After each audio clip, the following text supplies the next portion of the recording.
Before we get into today's chapter, here is a quick recap of where things started. Danny Park is an overweight high school student with no friends. Bad grade and bullied named Logie, who treats him like a personal toy, forcing him through daily humiliation with no way out.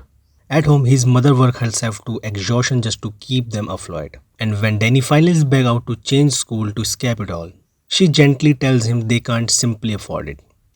That's where chapter 1 leaves him, beaten down, ashamed, and completely stuck. Now, here's what happened next. Danny's mother reaches her breaking point first. Words get back to her about what her son being living through at school. And she storms straight to the teacher's room with no goal in mind. Nobody's going to treat her son like that way and walk away clean.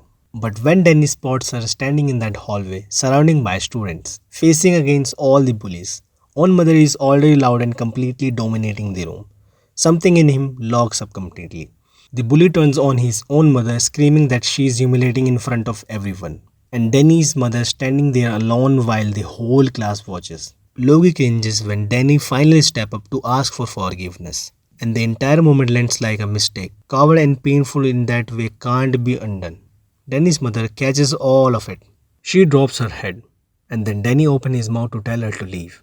She walks out of the school without her son, past every student who witnessed with just what happened. And Danny stands there clutching his fist as she's gone. That evening turns everything over in his mind. He lands on a conclusion that stings worse than any beating he's taken. The bullies aren't the worst people in this story. The bastards aren't either. He is. The city goes dark and Danny can't bring himself to go inside. Standing outside his own house, he can see that light still burning through that window. And he tells himself out loud that he is too ashamed to walk through that door.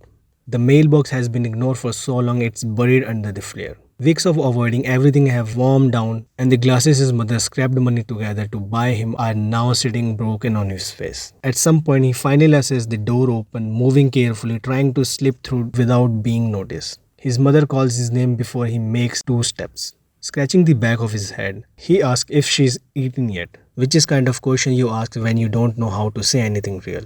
She's sitting on the floor, and when she tells him they need to talk, Danny already understands this conversation isn't going to go anywhere comfortable. He sits beside her bracing. She tells him to change school, and his head snaps like a reflex. Looking directly at him, she explains that she moved too fast before, that her job keeps her awake all day, and Danny is old enough to get by on his own. He starts sweating, thrown off by how sudden this all feels. And then she turns toward the window and asks him one quiet question. Does he actually want to study? That question hit different from anything else he said. Because right then, Danny understands she already knows. Not just that things have been hard, but all of it. That every humiliation he swallowed and never mentioned. Like the day he spent surviving instead of living. She knows for a while. A smile across her face as she tells him not to worry about the money or the housing, that she'll take care all of it. And standing there in that quiet light, his mother looks like someone who has been carrying more than she's never admitted. Danny breaks completely. The tears come and don't stop. And his mother cries too. Not loudly, just steadily. The way someone cries when they've been holding it together for too long. Down on his knees, Danny begs her to forgive him for the classes. Eventually, they are both outside near the mailbox, kneeling crying until Danny tips his head back. Look at the sky, then he says goodbye. On the bus out of town, he tells his mother not to worry about him. Somewhere along the way, he stops at a shop and works through an egg, telling himself the budget of the school actually decent, and repeating with genuine belief that this time he'll never make friends. This time he'll make real friends. The honest version of the story is that he didn't come anything. He left instead. But Danny has decided to frame it differently, and when he pulls up in front of a small, beat-up old house and steps out into the street, a smile spread across his face. Nobody here knows who he is. A neighbor watches with visibly suspicious as this new guy stands on the walkside, completely unbothered by the dogs, handling their business nearby, and calls the whole scene romantic. Even the hill climbing up to his front door strikes him wonderful. Standing outside, he tips his head back and makes the declaration to no one is particular. This is the old version of him ends, like a Sida Salivarva, buried underground for 7 years, waiting in the dark until the movement it pushes through the surface and rises. Danny tells himself his wings are finally coming in. A barber shop in the middle of crowded city becomes the first real move. Danny drops into the chair a little awkwardly, pulls out a photo, and he asks for a butch cut. The barber takes a long look, seems to decide Danny has own reason, adjusts his head.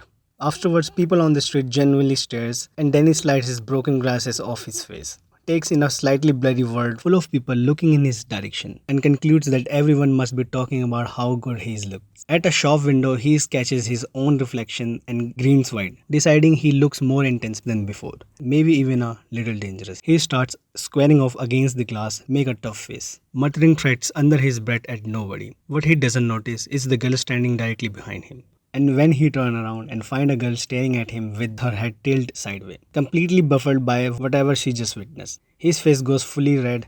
Then he offers her what he genuinely believes is the smile of a confident school person. Mira frowns at it before anything else develops. Zaki shows up, call out to Mira, and she grabs his hand and starts steering him away, tossing Danny a polite, almost apologetic smile over her shoulder as she goes. Looking up at the sky, he considers that girls have always been the ones to pull him out of bad situation. But something shifted in him right there on the sidewalks, and instead of letting them walk away, he runs after them. Catching up and breathing hard, Danny tells them to forget the whole window accident and suggests they all grab coffee together, casual. Like this is a completely normal thing who watched him threaten a reflection. Zaki stops, he adjusts his cap across his arm and a slow smiles. Then he closes his eyes, certain that everything has gone exactly according to plan. That's when Zaki's first connect directly with his face. Zaki grabs him by the hair and phone appears in every direction around them, snapping pictures, recording videos. The laughter already starts before Danny even hits the ground. Back at the house, the phone trembles in Danny's head as he stares at the person. 70,000 views, and every single person watching is laughing at him. Whatever small amount of confidence he had rebuilt from scratch, and he shakes all over, calling himself worthless, while the comment sections confirm every dark thoughts he's having. Scrolling through his contact turns up nothing because there is no one to call. This house that was supposed to represent a clean start, a place where nobody knows his name, now just feels like a corner to collapse in. So that's what he does. The crying that follows isn't suitable or contained. Is the kind of that comes from being completely alone.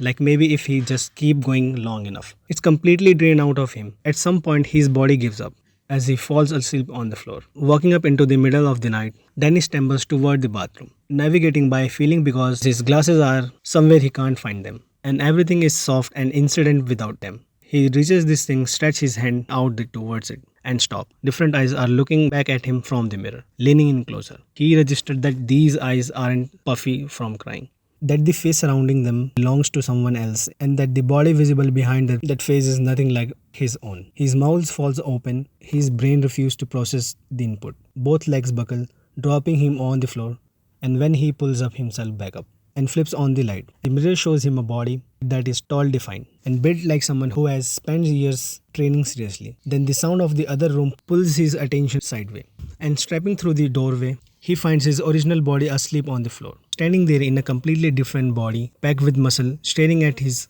old self across the room. Danny's jaw drops as far as it will go. The phone comes out next, hand shaking, and he starts punching, desperate searching into the screen. He pulls up the police number, finger hovering over it, and then stops. What exactly would he even say? His eyes stay wide, and his mind goes completely blank. And that is precisely where we leave him. Danny Park moved to the city to become someone new, took a punch on camera for 70,000 strangers to laugh at, and cried himself to sleep on his very first night. But when morning comes, something had already rewritten him from the inside, and without leaving anything explanation behind. Whatever Danny is walking into next, one thing is no longer in question. This stopped being a story about a kid escaping his past. The moment he looked in a mirror, someone such a bigger just started. If you want to see what Danny goes with this new body and where this story goes from here, subscribe and stay close because next part does not slow down. Stay tuned.